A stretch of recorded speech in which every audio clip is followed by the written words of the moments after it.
Don't put your yield at risk, put your trust in proven solutions. Anvil Nitrogen Stabilizer, Super U Premium Fertilizer, and Tribune Nitrogen Stabilizer from Koch Agronomic Services. These products offer higher active ingredient concentrations imitator brands can't match.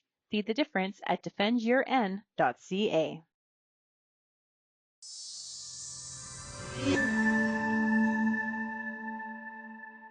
And joining us to talk about a recent trip to Washington, D.C., it is Michael Harvey. He's Executive Director with the Canadian Agri-Food Trade Alliance, better known as CAFTA. Michael, great to have you back on the show.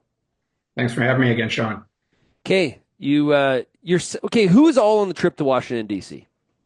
Basically, all of our membership. I mean, we had the Cattle Association, the Pork Council, the canola growers, the Canola Council, Crop Life, Grain Growers of Canada, Food Health and Consumer Products of Canada, Sugar Institute, Pulse Canada. We had basically all of our members came down with us. And purpose of the trip, talk about the importance of trade, I'm assuming? Talk about the importance of trade and also hear things ourselves on the ground. I'd say a couple of the members of the group go to DC frequently. I don't so often myself, others don't. We see a lot and hear a lot in the media, but to go down and hear people talking in closed rooms is a better way to get a feel for the situation on the ground. Okay, so what's the feel for the situation on the ground? What did you discover doing your ground truthing? So I spoke to different people. I'm not going to name anybody by name. There's a better way to tell you how the meetings went. I'd say most of our meetings were on Capitol Hill, so they were with congressmen or women or staffers. A mix of Republicans and Democrats. Democrats may be a little bit less useful and that they're very critical of what the president's doing, and that's obvious. And zero influence. So you get less sort of insight there, though one should still do it. Republicans more interesting.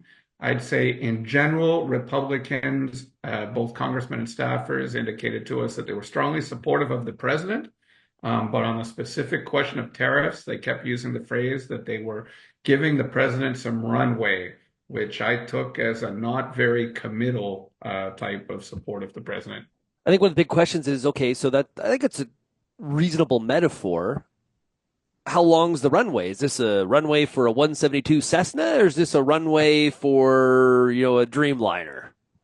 So these people are politicians and people who answered politicians. So I think the runway for them is largely political in nature, and that runway can change a lot based on what they're hearing from their constituents.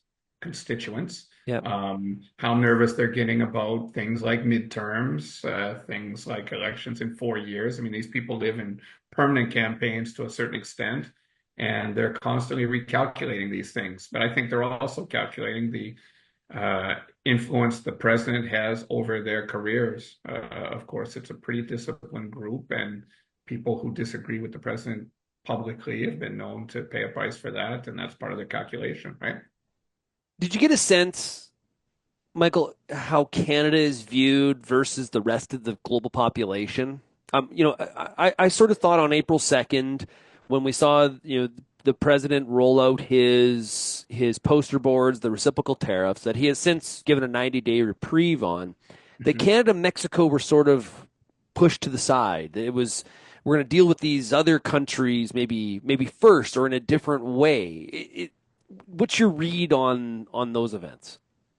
So the first read, and this can be a little bit humbling, although I knew this was going to happen, you go into meetings in DC and it quickly becomes clear to you that these are not people who are spending a lot of time thinking about Canada and thinking about Canadian agri-food trade, right? You're in an extremely competitive environment for any slice of these people's attention span. A lot of the people we were speaking to, if you look at the staffers, were like the trade policy advisors to Congress people. So people think about trade all the time, and they're not thinking about Canada all day long either, right? In Canada, we are looking every day at what the president's doing to us, and what he's doing to the rest of the world is sort of part of the fact matrix. But if you're one of these staffers in Washington, it's the whole world at the same time. So when they come down and some Canadians sit down to talk to them about Canadian agri-food trade, well, they focus on it for half an hour, but they haven't been for half an hour otherwise. Is that an advantage or disadvantage? That's a fact. That's a fact. We can discuss whether or not it's an advantage or a disadvantage. It's just the situation, right? I did get a lot of goodwill. I mean, people were very polite. People were very pleasant. Happy to have you here. Some people made specific comments about how they thought it was very unfortunate, some of the rhetoric that's come out of the White House about Canada. I even got that from a couple of Republicans. Got that from almost every Democrat, right? So people overwhelmingly goodwill to Canada. Some people aware of some of the irritants with Canada and brought them up maybe as a way of supporting the president. But nobody had deep knowledge of anything related to Canada. Okay, so evaluation then. No, so knowing all of that, you kind of set the stage. Successful trip, or what's the outcome of it? Did mission accomplished, or Well, expectation settings. We didn't think that a group of Canadian Agri-Food Alliance members was going to flip President Trump's position on tariffs and the world trading system, right? yeah? But the goal of the trip being to increase awareness, I think, was positive. The goal of the trip being to increase our own knowledge of the situation on the ground, so we could bring that back to Canada. I think positive. Got a lot of media pickup in the ag sector in particular. People like you reaching out to me for interviews, for quotes. So in terms of raising the awareness of the importance of Canadian agri-food trade in the U.S., I think was very positive. But let's keep that expectation level reasonable. The United States is going to make its decisions based on their own domestic calculations, and those calculations are playing out. Okay, well, I'll tee it up for you. You've got a lot of American farmers listening to this show. What's your case? What from a Canadian perspective on why the CUSMA or USMCA agreement is critical to their benefit? So I'd say to American farmers, the discussion around tariffs is bad for you. Undermining Canada-U.S. trade is bad for you. Undermining USMCA is bad for you. Canadian agri-food products reduce your input costs. They make you more competitive globally. They allow you to be part of a more efficient trading system and a more efficient supply chain that allows you to get a higher value out of your products that you sell abroad. So when anything is being done by the U.S. administration, the U.S. government to weaken all that, that's bad for you as U.S. Farmers. But bad from the perspective of financially, or what? Like bad in what context? Financially, it costs you money if you're a U.S. farmer because you're going to pay more for inputs. It costs you opportunities to trade abroad because you're pushing other countries to put up trade barriers against you as a reaction to the tariffs that you're putting on them. It makes you less efficient by not being part of a broader supply chain that gets you better inputs at a better cost. So it's bad for you financially. It makes you weaker. It makes you poorer. Are there, from your perspective, are there items or components of CUSMA USMCA to, lack of a better term, clean up or fix and improve in a renegotiation? Say there's always room for improvement, but overwhelmingly the room for improvement comes in working together better, not in working less together. So if you look at the Regulatory Cooperation Council, which is about the three countries aligning the regulatory systems to reduce costs for businesses, that council could meet more often with a more solid agenda to get more things done. We want to really converge around regulation. That would be a positive. So there's always room for improvement, but overwhelmingly, I'd say do no harm. Right now, we've got an agreement that's very good, that represents a lot of years of confidence between the three countries. And eating away in that confidence is not in anybody's interest. How some people have described to me when they do a lot of lobbying in DC for Canadian organizations or for Canadian interests, sometimes I'll hear that the closer you get to the Canadian-U.S. border, the more awareness there is versus, say, if I'm picking on states here, I'm not anyone in particular, but a Louisiana or a Florida is going to be different than, say, North Dakota or Montana. Is that fair? I think that's generally true. That's generally true. But then there's other people who've developed a specific interest in the bilateral relationship for their own reasons.